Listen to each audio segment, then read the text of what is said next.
Hello, today we're going to be installing this ShinePay Spark on this older Dexter dryer.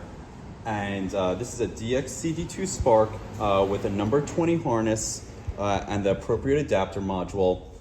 We already took the liberty of removing the power. Very important step for safety of the machine and safety of yourself to ensure the power is removed.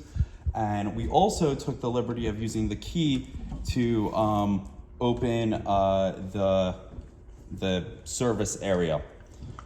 First thing, if we're going to keep coins, we could just remove the coin acceptor and plug that onto the appropriate header on the adapter module.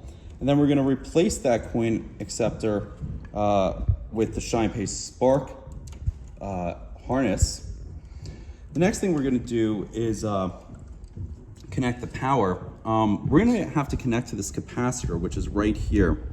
And you can see that it has a little line which indicates negative. You can see the negative sign. It's a line. We want to make sure the black side is on that negative line, or you definitely risk damaging the machine. So make sure you get this correct. If you have any questions, email our support.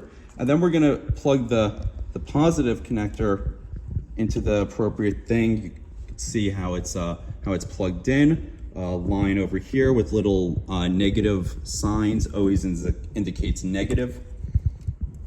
Then we're just going to put the spark somewhere back behind the circuitry to just keep it out of the way. And if you want to put a little tape on it, it's not a bad idea as well. And then you just push it back, secure it with the service key, and the ShinePay install on this Dexter dryer is complete.